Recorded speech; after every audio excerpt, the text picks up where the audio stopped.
A very good morning to all of you. My name is Dr. Ravneet Kaur.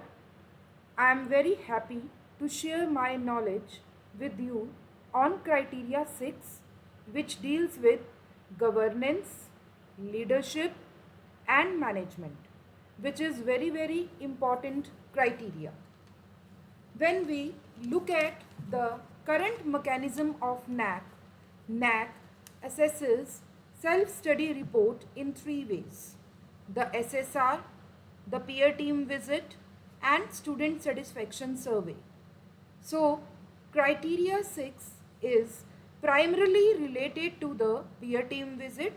Therefore, you will find subjective questions in criteria 6. The SSR carries objective questions. Primarily, it carries statistical data, which includes 70% of the component, and report is sent and assessed by the NAC. And 30% of the component comes with the peer team visit. So within 70% component, we also have SSS, that is student satisfaction survey, which is in criteria 2. Though our criteria carries 100 marks in affiliated and autonomous colleges, but without proper guidance, plan, or any direction, you can't move forward in any educational institution. So, as you can see the quote which is given by Pablo Picasso.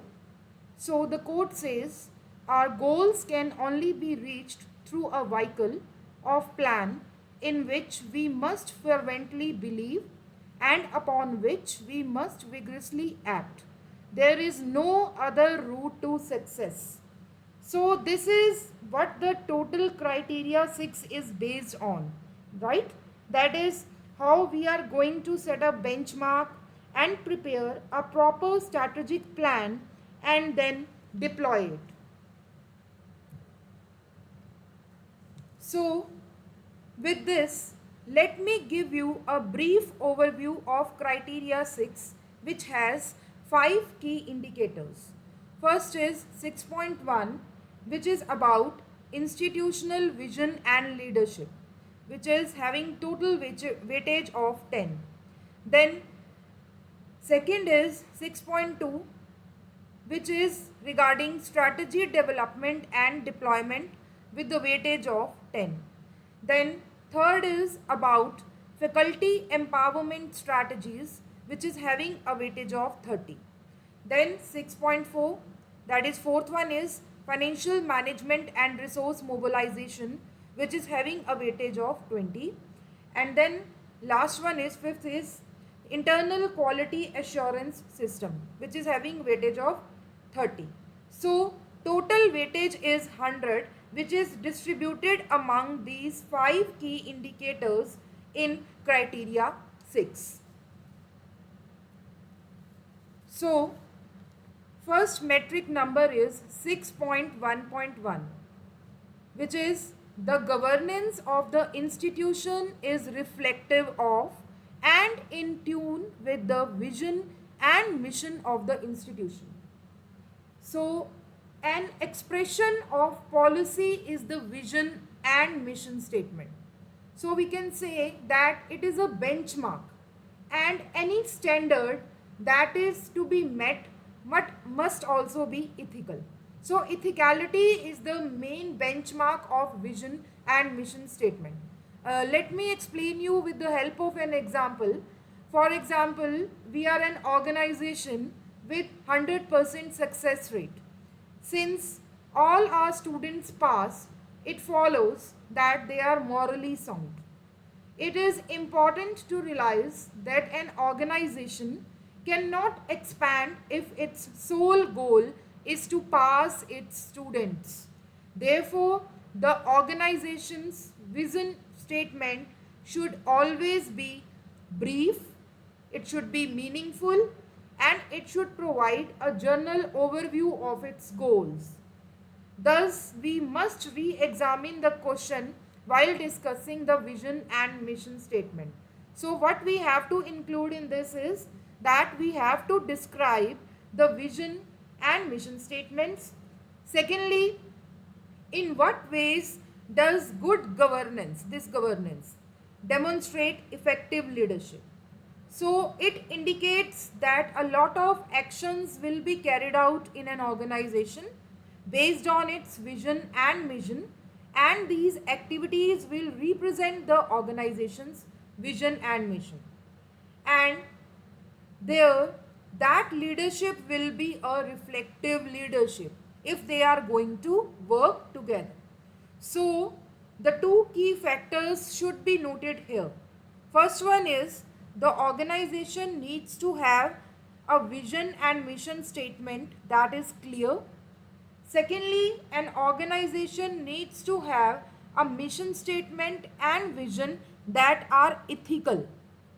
We also need to consider the three main categories and what they are asking for. For example, part A, it is crucial to remember the word reflect, reflective. Part B, it is crucial to have effective leadership. And part C, vision and mission statement, which is crucial. So these are the three main points we must comprehend before drafting the NAC vision and mission statement. So documents which need to be uploaded on the NAC portal are that you need to upload the vision and vision and mission statement on the web page. Even you can show it on the letterheads, college magazine, college premises while communicating with the stakeholders. And you need to add college website link for the vision and mission, and moreover your vision and mission statement should be reflected through your prospective plan also. So here we end our matrix number 6.1.1.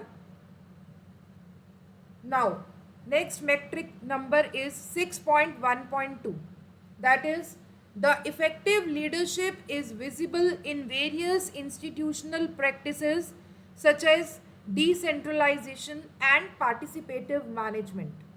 So 6.1.2 is continuation of 6.1.1 and carries the weightage of 5 marks.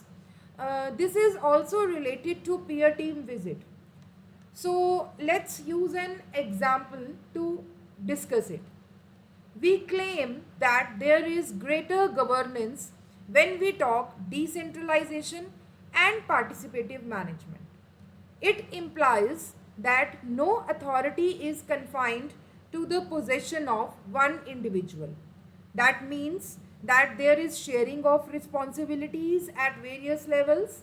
Additionally, when we discuss participatory management, we mean that all the members of the organization are involved in its growth. So decentralization and participative management works best under the strong leadership. Thus, there are two areas that need to be understood while discussing the vision and leadership of an institution. First area is that governance should be in terms of stated vision and mission, and secondly decentralization and participation. So for decentralization and participation, we need to focus on promotion of culture of participative management, which involves all the staffs, all the students and management in decentralization and implementation of decentralization in college through effective planning, through effective coordination, then implementation and monitoring through delegation and decentralization of power. So we can say that promotion of this culture of participative management is done at IQAC level, HOD level, or coordinators of various committees level, even students level. So we need to see that how delegation and decentralization of authority is done to various committees, to various cells, to various clubs and to various departments. So for this we need to have proper coordination among the principal, vice principal, HODs and coordinator of various committees. They need to coordinate well. They need to meet regularly to see how to put the plan into action.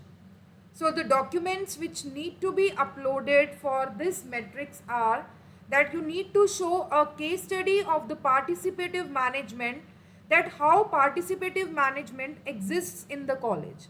And secondly, you can draft a document showing participation of teachers and other officials in decision making bodies like minutes of the meetings of bodies such as IQAC and other committees. So here we complete the first aspect, that is 6.1, which deals with institutional vision and leadership. Then moving to next matrix 6.2.1, which is the institutional strategic or prospective plan is effectively deployed. It is having a weightage of 2 marks. So when we are talking about the strategic planning or prospective planning, so we are talking that has the IQAC along with the college have prepared the prospective plan, and when prospective plan is prepared, it is not alone that IQAC is going to prepare, nor it is the alone principal is going to prepare. Strategic plan is to be created along with the management of the organization, primarily because management is going to spend its resources, its money, its time on organization. So it is for such reason the top governance must know that in which areas they are going to contribute. Therefore, we can say that IQAC is definitely involved and principal is definitely involved in preparing prospective plan, but management must be involved in preparing prospective plan, then only your prospective plan can succeed. So now the question arises that how to prepare the plan. First is that the strategic plan needs to be prepared in compliance with the recommendations of feedback by stakeholders and NAC peer team to cope up with the changing scenario in higher education. And moreover, when you are planning, you need to consider that your plan is flexible, that is changeable according to the changing environment.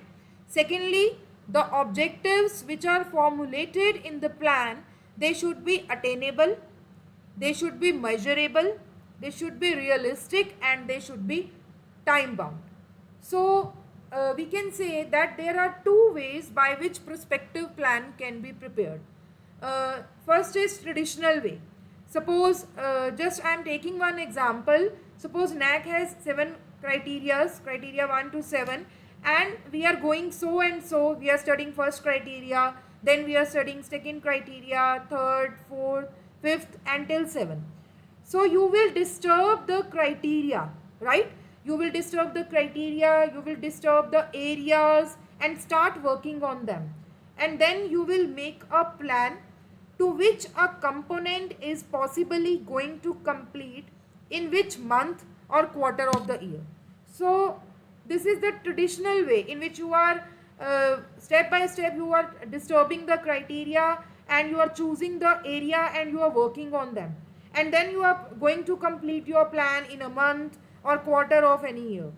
Secondly, second method is a very fantastic method.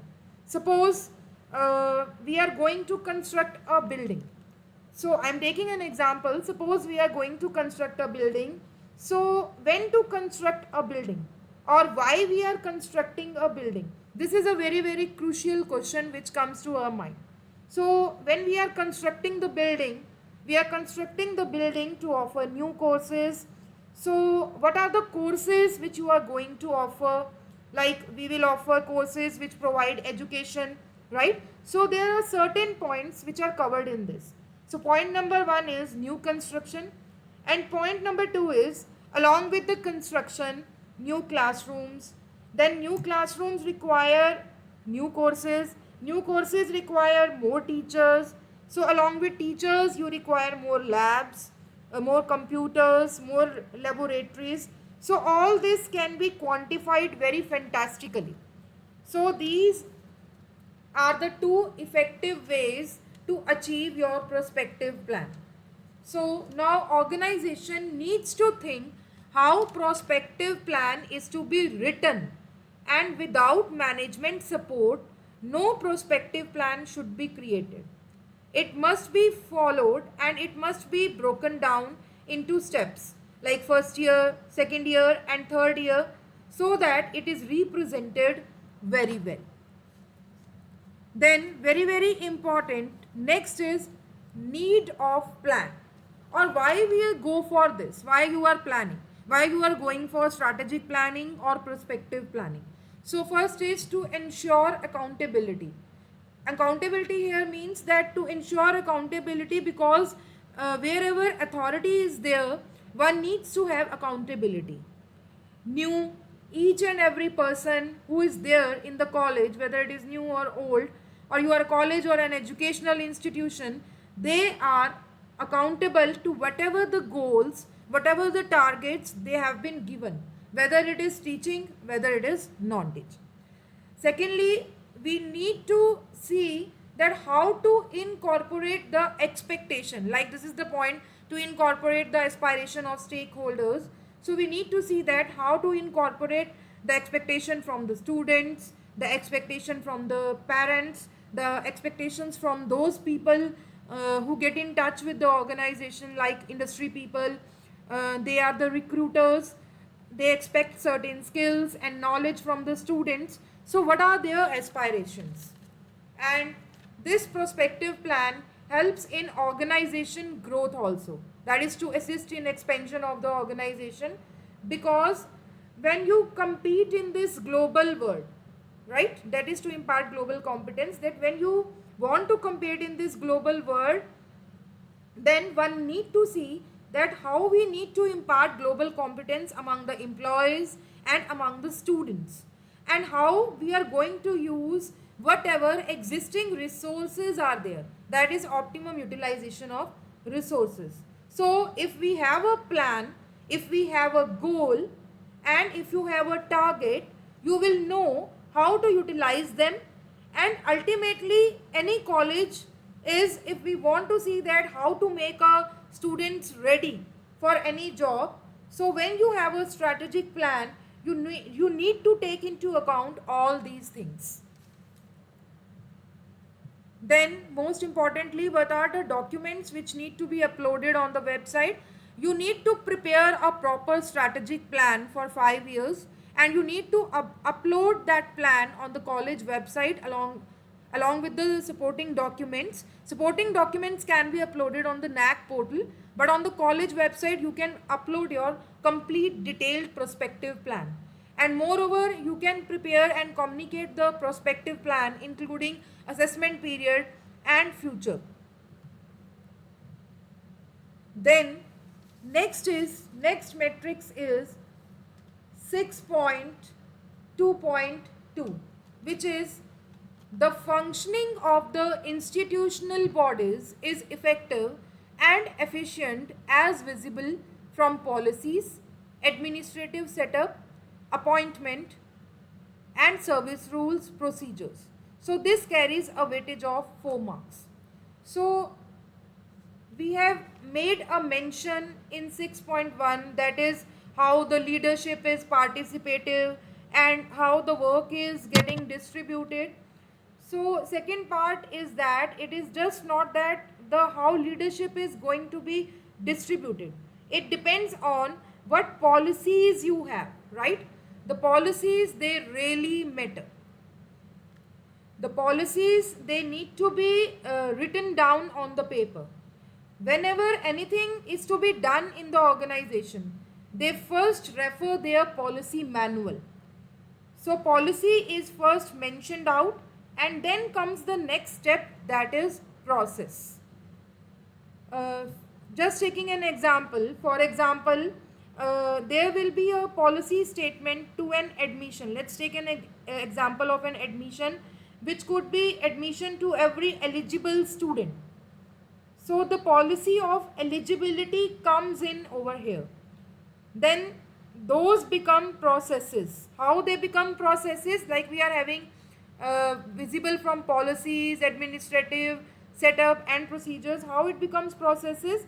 Like what is the eligibility for the art student, what is the eligibility for the commerce student, or what kind of students we will be going to indulge, what we expect from the students. So these all things which I have told, they all become the part of process. So what we are doing here is that so policy leads to process and process leads to procedure, or it is also called as SOP, that is standard operating procedures.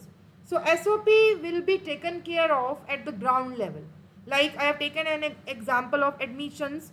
So how to take admission by the student, how the student will be going to fill the admission form, where is form available, or is there any prospectus which is available, what is the cost of the prospectus, how to get that prospectus, where the form is to be deposited, how fees is to be paid. So all this happens to be the procedure. So there are three things in this, that is point 1 is policies, okay, which I have discussed. Point 2 is that policies lead to policies lead to process, and point 3 is process leads to procedure. So one important point in policy is that once it is prepared, it is need to be reviewed after a periodic time. That time could be 1 year, 2 year or 3 years, and you come to the point that no change comes to this policy. So that policy has been standardized, right? When you come to the point that there is no change in the policy, no change is required, so that policy has been standardized. And when the policy is standardized, it leads to benchmarking. So if we say that admission process is benchmark process, so it means no changes are going to come in it. Changes can take place in procedural part, but changes will not take place in process, right? Therefore, more the number of benchmarks, better is the organization. Therefore, the quality of organization is decided by number of benchmarks which are created. Besides, we need to have good administrative setup. Like here it is mentioned, administrative setup. There also policies need to be written down. So as per, you can say, government procedures and processes, your appointment and service rules, they need to be followed out, which gives the organization the better edge. Moreover, we can say that if everything is on the paper, the functioning of the organization becomes more smooth and it becomes more good. So what are the documents which need to be uploaded? First is that, as I told, that you need to formulate the policies in respect of effective teaching learning. You can formulate the policies for effective teaching learning process for students. Even you can provide the details of sport facilities for staff members and students. You can have the policy for this also. You can have a green policy for an eco-friendly campus. You can have a library policy, that how library facilities are being utilized. And most importantly, you can upload the service rules, appointment rules on the college website and upload the link of that on NAC portal also. So most importantly, this second one, that is linked to the organogram of the institution web page. So organogram is also very important. It depends upon you that what is your organogram, who are the people who are having what role and what is their responsibility. If anytime anybody asks that this is the role of the principal, this is the role of the HOD, or this is the role of a particular team, so that clarity should be there in the organogram, like who has to report to whom, and so you need to prepare an organogram which clearly tells you, if any one of them will see the organogram, they will know that what are the people and what are the hierarchy levels we are having in the organization. So on such pattern you can prepare the organogram, and you can upload the link to the organogram on the institution web page. Then next one is your metric number 6.2.3, which is implementation of e-governance in areas of operation. So what is e-governance?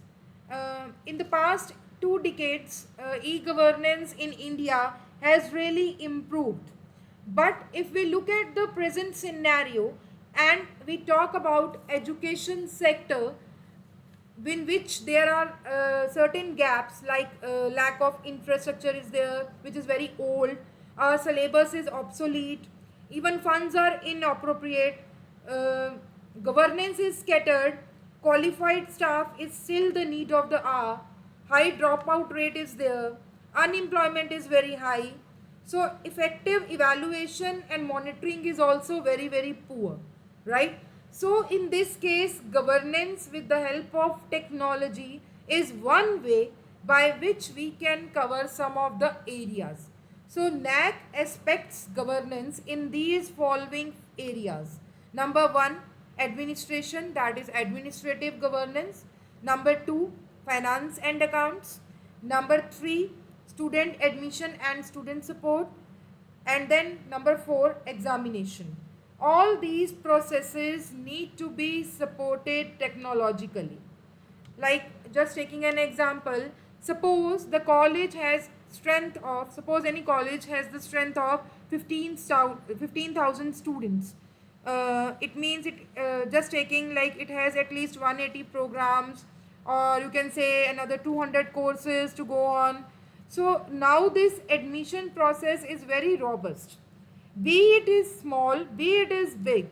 Okay, your organization, be it is small or be it is big, your technological support, it plays a very very important role in your organization. So here, according to e-governance, what we need to have in our organization is, we need to have a proper management information system to see that ERP software regarding admission process is there or not. Like, for example, I have taken, for admission process to take place, what kind of management information system or what kind of ERP software you are having, whether the admission process takes place properly or not, whether the exam process it goes on smoothly or not, all for that matter, salaries to be drawn, where finance and account plays a very very important role, whether it is going on properly or not in the your information system. Or for student support system, you have a proper technologically superior platform or not. So we can say that all these, according to all these 4 parameters, according to this all 4 areas, the organization need to be technologically superior. So it is for this reason that we can say that implementation of e-governance plays a very very significant role in pattern of governance, and it becomes a part of strategic development and deployment. So here we complete our 6.2.3. So the documents which need to be uploaded on the portal are, that is, you have to prepare a ERP policy, e-governance policy document, in which you have to mention that what is e-governance, what is the importance of e-governance, okay, and how you are managing your these 4 areas: administration, finance and accounts, student admission and examination. So you have to cover all these 4 areas in your ERP policy. Then secondly, you can click the screenshot of the all the user interfaces, the ERP software which you are using, okay, and you can prepare a Word or PDF file and you can upload it on the NAC portal.